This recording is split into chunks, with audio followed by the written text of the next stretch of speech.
Hallelujah. Let's play another hymn shortly, but prior to that, I think he's got it back. I think I'm winning it back. Yeah. But prior to that, of course, I should just point out that normally I also have with me either Dan or Harry. Dan, who knows? He's very much my Judas. He is not here. He's off betraying me with others. But Harry will be joining me a bit later. For some reason, he's late. He's not coming until about 3:30. I love the fact now it's just sort of. I'm going to say to him as soon as he walks in, I'm going to say, "You treat this place like a hotel," because frankly, he does. You know, it's like so relaxed now. This show that people can just breeze in whenever they feel like it. Yeah. Wander off, Ruth, if you want. Have a stroll about in the sunshine. It's up to you. But yes, we'll be welcoming Harry later, who is a evil banker by trade. He trades in the devil's money, but he's turned his back on the devilish dollar on a Sunday. Oh, for goodness sake, I can't. Let's just play another song.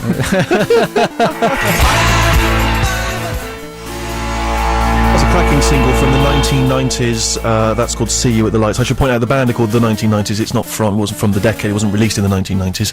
I'm just trying to make everything clear now. That's going to trip up radio announcers for years. Isn't it? It's going to cause all kinds of headaches. Rufus, you are with us. Welcome. Thank you. Nice to see you. What is the most interesting thing that happened to you this week? Now, I'm prepared for it today because you said that to me last week, and I stumbled. Last night, I went to see a play called Kinder Transport at the Hampstead Theatre, which is a shared experience play. It was an amazing play about the story of the Kinder Transport, that the Jewish children evacuated from Germany before the war, so they would be safe from the Nazis. And it was an amazing, extraordinary play. And afterwards, I was sitting in the bar with my girlfriend. There were about 30, 40 people drinking, and someone in the corner started kicking off about didn't like the play, had the script in their hand, and started saying, "It's rubbish! This writer doesn't know what they're doing. They don't know what they're talking about. It's filth. It's rubbish." And started. I was a woman in her kind of early 20s was doing this. Goodness me! And it was like the bit in the Western when the piano stops. The piano stops. The gramophone record scratches. Stops, and everybody stopped talking to look at this woman. And there were about 40 or 50 people in stunned silence in the Hampstead Theatre, just staring at this woman, thinking, "What are you doing?" And actors obviously like a bit of a Barney, and so one or two of the people and the actors in the show went over to talk to her and kind of take her to task over this.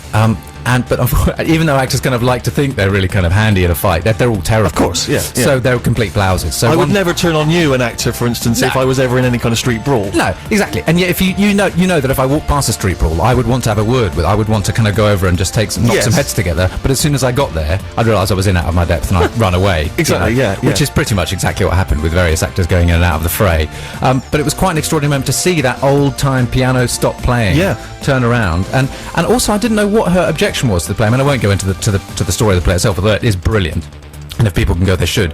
But the idea that maybe she was just a Nazi, maybe that's what it was. Yeah. She just felt that the Nazis had been mistreated in the play. Yeah, they weren't so bad. They didn't like kids. They didn't like Jewish kids. So what's so wrong with that? I don't like licorice. Yeah, exactly. I don't like. I couldn't work out her objection. None of us could, and it was. But one of it is the idea of there being kind of unrest in a Hampstead kind of community theatre. It's just so kind of what I mean? Yeah. People in their cravats getting into a fight. Yeah. I just don't imagine. It's fantastic. Unless it was at least a duel. Yeah. They should be allowed to choose their pistols at dawn and meet up later. There's a lot of etiquette at the Hampstead Theatre, and it's all to do with whether or not you lick the lid of your Lowesley ice cream. There's not very much else goes that's untoward. But she really did kick off, and she was there. And the other thing was she bought at least 2 bottles of wine, and I think the number of cold drinks probably led to her kind of ammunition. Yeah. But she was there till last orders. She was there at 11:15 getting through. I thought, well, if you hated the place so much, why are you sitting here shouting about it and drinking all the drinking the bar dry? It was very strange. Have you ever been in a fight though? I mean, other than a stage fight. Simon de Borchgrave called me a name when I was about 10. Now let's just hear that name again, if we may. Simon de Borchgrave. I can't even pronounce it. Simon de what? De Borchgrave. None of us knew if it was de Borgrave or de Borchgrave. Sure. But he was at my posh prep school. Yeah. And he called me. He sat on my head and called me a name, and I punched him on the jaw. On the jaw, I think so. As well. Yeah, but it's a fuzzy memory. Sure. But I was 10. Yeah. It was around the kind of tape era. Sure. Around that sort of time, and that's the last time I remember. Did he return it? Did he return? Did he throw a punch back? I don't think he did. He hightailed so shocked out of was there. he by your blow? Exactly. Yeah. I think I sent him reeling. Birds were flying around his head. I didn't know. You didn't know what to do. Yeah. I imagine that you perhaps you were wearing breeches and a shirt which you rolled the sleeves up rather in a rather dignified way. That sort of thing. Yeah. I loosened my braces by a couple of inches Exactly, on either side. Just placed your tricorn hat to one side, lest it be knocked off. Yeah, removed and polished my glasses, replaced them in their tweed case, Exactly. snapping shut the fastener. Sir, I'm Yes. about to strike you unless Yes. you take your arse off of my head. Yeah, exactly. That's exactly. Oh, that. magnificent. Yeah. Listen, we need to play more music, although I know that Harry, who's coming in a bit later, has forwarded. He anticipated that I might ask the question, what's the most interesting thing that happened to him this week? And he sent us this email in his absence, so if you just read it out for us. He says the most interesting thing, Steve, is I watched The Game, the Michael Douglas thriller adventure film, some 10 years after Steve recommended it to me. Good. I enjoyed it, he says, but my problem was that I watched it with my girlfriend, who likes to try and work out what's going on and what's going to happen next. Me, I like to switch my brain off and see people fall over. So about halfway through, and listeners who will have seen The Game will know, what's happening. I had to pause the film and ask her very politely that if she works out what's going on, not to tell me. As I am not only slow on the uptake movie-wise, I am an Olympic standard sulker. That's true. That's a good phrase, isn't it? By the end of the film, my head hurt from trying to understand what was going on. All criticism of the film. It's called The Game. It's about a game, and when it finishes, you realise it was all a game.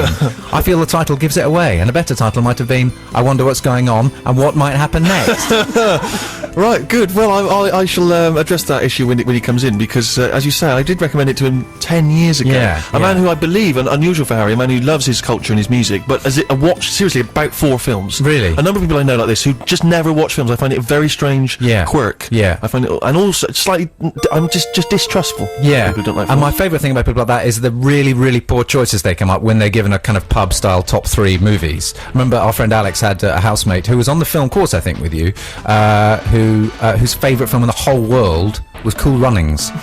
Cool Runnings, is that the kind of bobsleigh? The Jamaican bobsleigh team film. I don't like and it. he'd seen so few films, you think, well, if that's your best ever, that's terrible, You've got to come up with some other ones, and some funnier ones for a start, Yeah, I've always been very worried that, if I get into a romantic situation with someone and then I ask for the top 3 films and they say the wrong films, man alive, that could cause real problems. 64046 if you're thinking about splitting up with your partner because of their appalling choice of film. What is the film? Has it caused a ruck in your house? I'm going to play some Bruce Springsteen. I haven't done it for a while.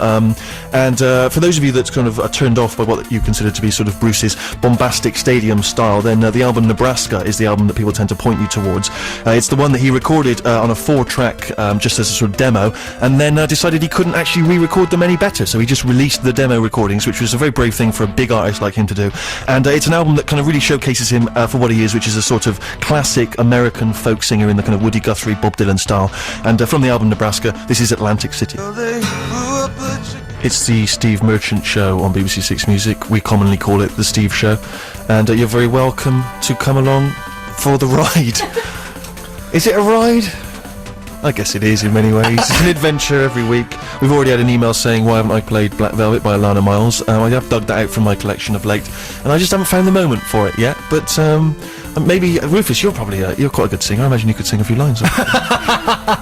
Black Velvet. Yeah, I'm definitely not going to do that. That was like the moment you played the tape a few weeks ago. You spring moments like this on me on air. I'm not going to sing it. I'm not going to sing Black Velvet. All right. Okay. Fine.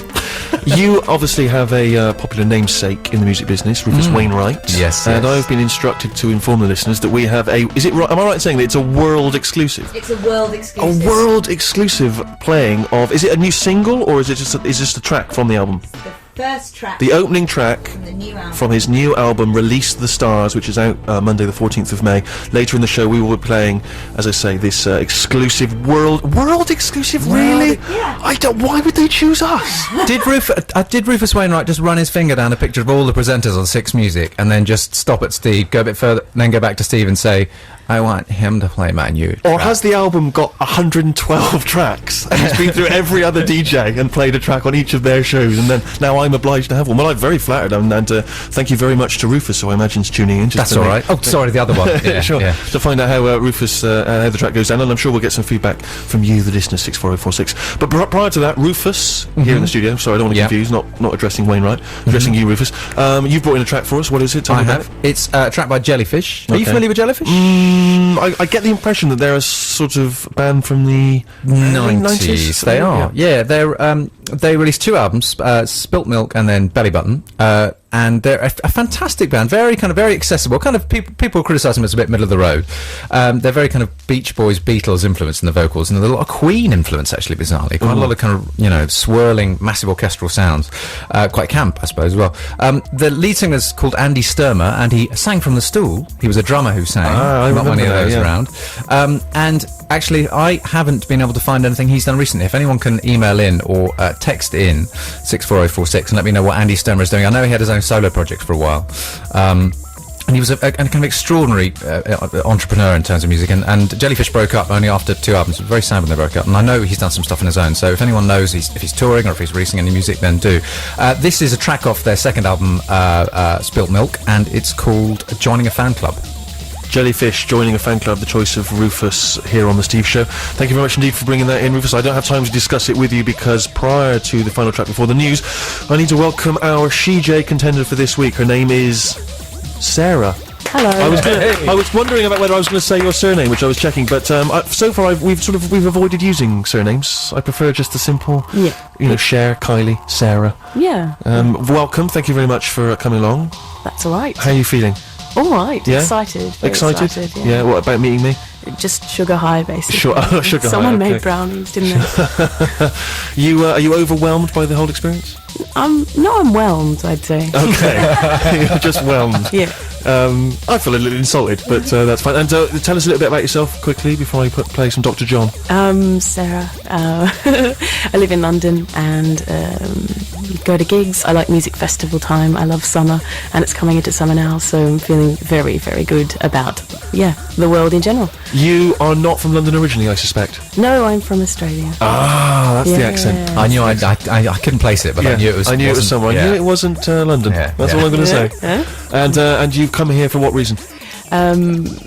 Today? No, I just mean to the City of London. To City of London. Well, I just thought that, I don't know, career stuff and see the lights. I came here for the fresh air and the people. Sure. So far I haven't found much in the way of fresh air, but people have been fantastic. Found a boyfriend here. Oh, ka-ching. I know. Yeah. Passport. Green card. I don't know even if we have green cards in this country. I don't think we do we?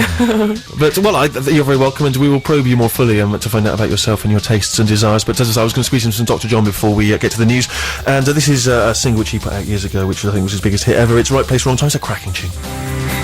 From 1993 in the album Bang, that's World Party. It's The Steve Show, BBC 6 Music with me, Stephen Merchant. I've drawn up a short agenda for this next link, people, because there's so much to get through. Firstly, Harry has deigned us with his presence. Deigned us with his presence? Deigned to join us with his presence, And thank you, Harry. More a smattering of applause.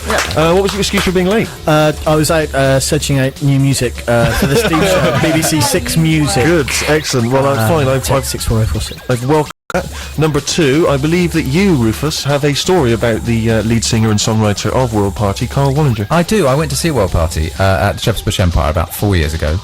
And Carl Wallinger, as many listeners, I'm sure nearly every listener to Six Music knows, has written several other big hits sung by other people, including She's the One.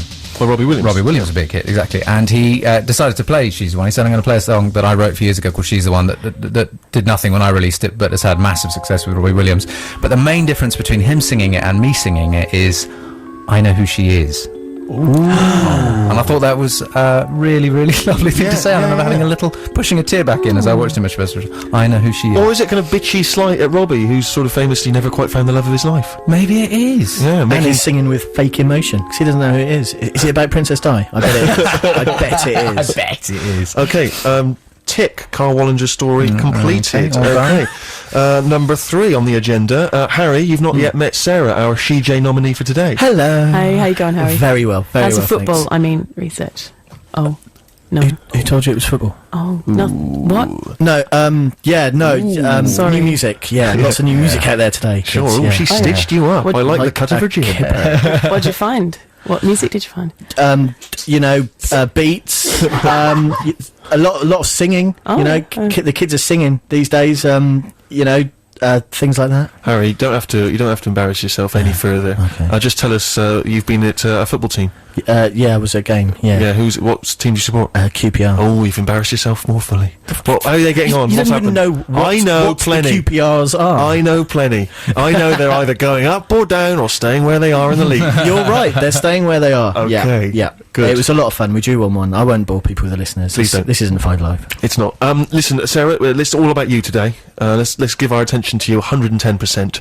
And I was thinking, because it's always nice to get inside people's heads when they've come onto the show for the first time. And I was looking in the Guardian, of course, each week they do a sort of Q&A section. And I thought I'll just crib the questions from that, and we'll throw them at you, see what your thoughts are. So, firstly, what is your idea of perfect happiness? Oh, body of water,